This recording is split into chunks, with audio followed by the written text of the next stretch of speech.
Just before Thanksgiving, I'm pretty sure we did not talk to Daniel Turner about it. Our great friend at Power of the Future. He's the founder and executive director there.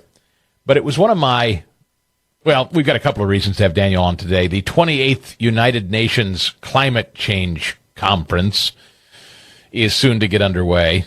What pit of hell global prescription has that group got for us in terms of energy consumption? We'll get into that. But one of the things I wanted to run by Daniel was this great video I saw from a guy charging his plug-in car. And I'd never heard the usage or kilowatts explained this way.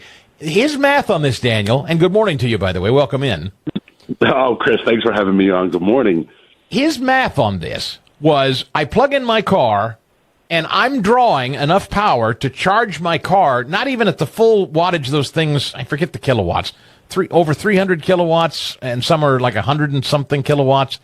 But his point was the charge in his car was consuming the amount of energy over 100 homes would be consuming on the grid on an average day. Have you heard that before? I'd never heard that these cars charging are the equivalent of hundreds of homes and their average daily use on the grid. Have you heard that stat? I have not. I would think that strikes me a little bit high, but I will say that when you get an EV and if you get the home charging station, that will use more electricity than everything else in your house combined. And that's one of the hidden costs that they don't tell you about. They say, Pete Buttigieg used to say, hey, if you don't like the price of gas, get an EV and you don't have to worry about gas. But you do have to worry about an electric bill that's enormous if you're charging it at home, right? And that's why people like to have charging stations at work or the bank. But even those, the ones that you see in public, you may see them at the grocery store, the first couple spots now. They used to be for veterans and pregnant women. Now they're for EV chargers because they are the most special people. But they'll even have a limit where it's only 30 minutes, right? Because the grocery store is like, we can't afford to charge these people's cars. So, right. It's outrageously expensive. Soon, Daniel, will be standing and saluting EV users at football games. How about a moment to honor our EV drivers in the crowd? Stand and be recognized. They are the greatest among us. They are. And that's what's so amazing about this conference in Dubai. I hope you're going to be there. I'm already here. Oh, sure. I got to tell you, there's around 40,000 folks here in Dubai.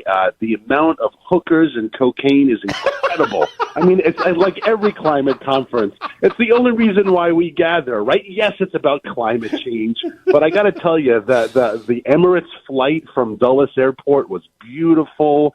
The wine is flowing. It's awesome. I mean, you got to love United Nations conferences. Now, wait a minute. Just to be clear, I want to be clear. Are you joshing me, or are you really at the United Arab Emirates? I've never been. If you're there, I'd love to know.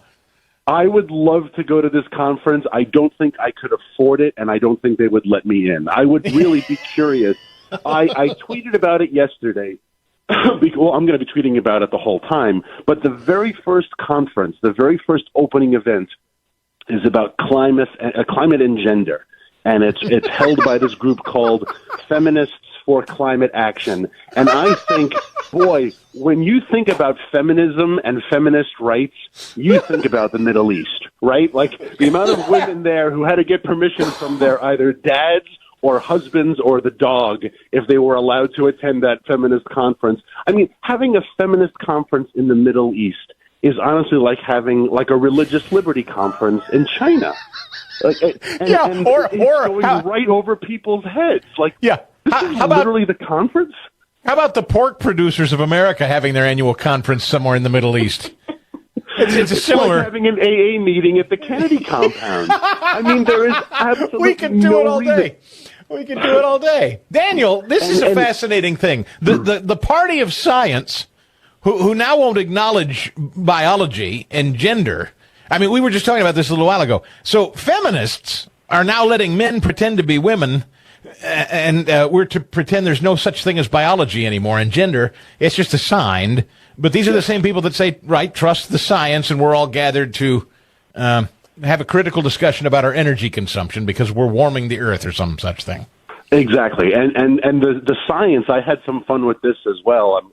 here I am plugging myself all day. But I had some fun with this as well on science. The report that the Biden administration put out, the climate survey of 2023, and Biden went on camera and he talked about how the science shows that America is heating more than the rest of the world.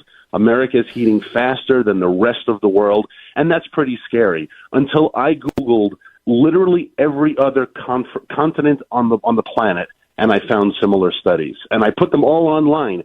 Africa studies. I was going to the point of countries, and kids, you can play this at home. Literally put in a country, and France is heating more than the rest of the world. And then you can change France for Italy, for Japan, Australia. I have yet to find a country that I cannot find a study that says it is heating faster than the rest of the world. And that's science, right? Those are all respectable scientists from respectable institutes. And that just goes to show you how science is absolutely politicized. It's for sale. And you can get science to say whatever you want. Look at COVID. You know, science said if you sit down, you can take your mask off, but if you stand up, you put it on. That was science, Chris. Right? That was just pure science. We have a local meteorologist who loves, talking about loving herself. She actually said on a live news broadcast to her audience, such that it is in Philadelphia, that the unusual October warm day was due to the local effects of global warming. Yeah, I know. The local effects. Yep. How can you localize global anything? Exactly. Science. That's how. And it's absolutely petrifying, right? Heck, Gavin Newsom does this all the time. Every time he doesn't manage his forests, he says, well, it's because of climate change and there's another forest fire. And you see, that's so odd because Western Nevada doesn't seem to have all these forest fires. Southern Oregon doesn't seem to, and they'll say, well, it's the localized effect of climate change. It just pinpoints California. Amazing how science is that accurate. I am so glad. I know we're ping-ponging here, but that you just brought up something that I heard while I was away for a few days. I was driving around and I heard a news report. I found this amazing. I think it was a national forest, like a federally protected land out west. I wish I could remember where specifically, but I kid you not, $5. They were charging people $5 to go in and cut down their own Christmas tree on federally protected lands under the auspices of, and you just mentioned it, what? Why would the federal officials allow people to go in on federally protected lands, charge people $5 to cut down small trees for their own homes? Why would they allow that? I'm assuming to help prevent forest fires because the forests are overrun. Yeah. Precisely right. To clear out the undergrowth and help prevent forest fire. I was like, oh, well, so they're acknowledging the federal government. Biden's federal government acknowledges what causes forest fires. I'll be damned. Yeah. Isn't that crazy? And, you know, the Christmas tree thing, I'm reluctant to even say this because I don't want to give the environmental left more ideas. But I am amazed every Christmas season that we are allowed to chop down 30 million trees. Now, don't get me wrong. My tree is 17 feet tall. I have a very big double-story great room. Oh, yeah. And we nearly killed ourselves putting the star on top. When you're balancing on a ladder 10 feet in the air, you're like, this is a bad idea, but it's for Jesus. And it's a beautiful tree. But as I was putting it up, I was wondering to myself, like, eventually we're going to have to ban this, right? Eventually they're going to say we cannot chop down 30 million trees, but yet we don't seem to run out of them. And that's the amazing thing of the free markets and the amazing thing of capitalism. We don't run out of Christmas trees. We kill something absurd like 3 billion chickens a day. We don't run out of chicken, right? We kill something absurd like 500,000 cows a day. We never run out of cows, you know. So how do you get more of something? Monetize it, you know, and that's what we have all this climate science because we monetize it. So you get more and more crap because someone's paying for it. The only problem is that it's the government paying for it. It's the Biden administration. And if you're a climate scientist and you need to feed your family this Christmas, yeah, sure, I'll issue a report that says America's warming faster, or I'll issue a report that says Philadelphia's warming faster, because that's what science is now. It's up for sale. You know, we were just talking yesterday with a state senator in Pennsylvania over something called RGGI. You've probably heard about this, the Regional Greenhouse Gas Initiative that the previous governor of Pennsylvania entered into some, multi-state cabal where a bunch of Democrat governors decide that we're going to reduce our carbon emissions. And what that ultimately means is, though, and this is what amazes me, they want to drive us to all electric everything, but their carbon capping and their charging and their penalizing of energy producers is doing what? It's causing energy production facilities to close, Daniel. Yeah. It's insane. It's like I know. Do they know what they're doing? Do they know that their goodwill for the environment is actually shutting down the very sources of electricity they want us to draw from? No, and that's why we're at the point now, and this is to turn on a serious note as we head into winter, we're at the point now that our elected officials, because of climate insanity, are doing fingers crossed energy policy. And fingers crossed policy is, let's hope we don't have a really bad winter, which, in the Northeast we didn't last year, at least where, I'm sure some parts were bad, but for the most part it was a fairly mild winter. And we got off scot-free. But that's fingers crossed policy. That is not planning for the inevitable. What if we have a terrible winter? Last I saw my area of Shenandoah, Virginia, they said, get ready, boys, because we haven't had a winter this bad in 5 years. Now, it's a prediction. We don't know what it's going to do. But if they're right, is Pennsylvania prepared? How many natural gas reserves are there? About coal reserves? And you go up the entire Northeast corridor all the way up to Maine, and they are doing fingers crossed energy policy. If they are wrong, it will be deadly.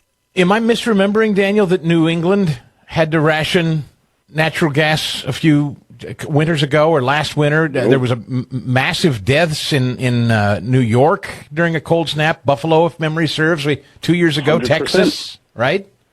100%. And there's enough natural gas in the wonderful Commonwealth of Pennsylvania to power the entire world, let alone the Northeast. There are hundreds of years of reserves of natural gas in this country, but Pennsylvania alone has over 100 years of worldwide natural gas reserves. And yet you have a governor like Maura Healey from the state of Massachusetts who is on record saying that she would rather get foreign fossil fuels than build a pipeline to Pennsylvania. And you scratch your head and say, do you hate Pennsylvania? Do you hate America? Do you hate your own Massachusetts constituents? Now, as a New Yorker, I agree with her. I hate Massachusetts, too. But I would never run for office in Massachusetts and risk the lives of my constituents. And yet that is absolutely how crazy the Green movement is, that they will risk the lives of their constituents for a philosophy that none of them will be affected by. Just as John Kerry right now is in the presidential suite at the Burj Al Khalifa on the 130th floor, and he's drinking champagne, Maura Healey or your governor in California, Shapiro, if the bad snowstorm comes, they'll be okay, right? The mansion is safe. They have generators. They'll be protected. It's the regular, faceless, powerless folks who are at risk this winter. And fingers crossed, it's not a bad winter, but boy, that is no way to run a country, let alone a state. Just as bypassing for a moment, good news, speaking of New England, Chris Christie is on CNN this morning saying that he pledges to stay in the race through the conventions. And he's playing hard in New Hampshire. So there you go. Thank God. Just yeah. I was worried about that this morning. I didn't know how to bring it up because it's always on my mind, Last I saw, my New York Giants said they were going to finish out the season too, and we were like, "Good for you, boys! That is the type of determination we need. We are not quitters." It must be something just coursing through the northeastern seaboard right now. That's Bill Belichick and the Patriots this season too, for that matter. Good grief. Okay, well, Daniel, what will come of this? There's a Hill piece that says leaked documents. Not that this should surprise us. Show UAE effort to push fossil fuel deals amid the leadership of Global Climate Summit. So, fossil fuel pushes among potential discussion areas ahead of this global climate. Just the way we joked about how they're having this conference on gender in Dubai, the larger joke is they are having a climate conference in Dubai. The entire city of Dubai, the entire UAE is built on oil. And that's wonderful, right? Like Texas is built on oil.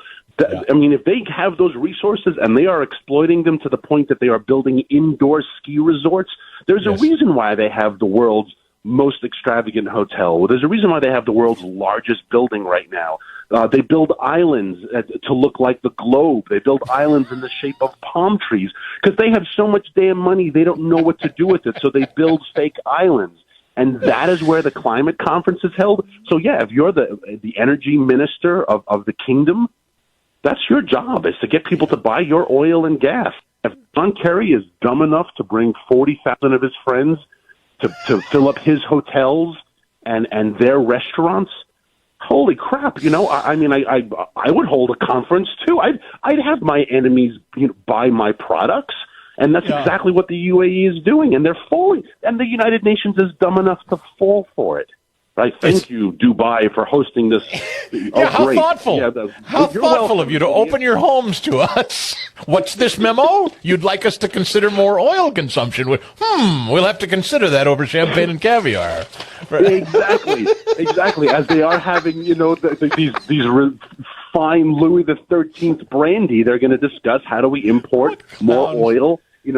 Why wouldn't they? They never have these conferences in Raqqa, right? Juba, South Sudan wasn't on the list because there is no Burj Al Khalifa in Juba.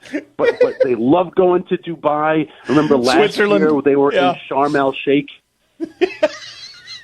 I'm telling you, Chris, we got to start working for the United Nations, brother, because it is a good life. We're having fun on the radio, but they are having a lot more fun. I just can't get past the clownery. It's buffoonishness. It's like I know, we get it. Thank you for a laugh, a rare Tuesday laugh, Daniel Turner, founder, executive director of Power of the Future. Thank you, my friend. It was a great way to start the day. Thank you, Chris.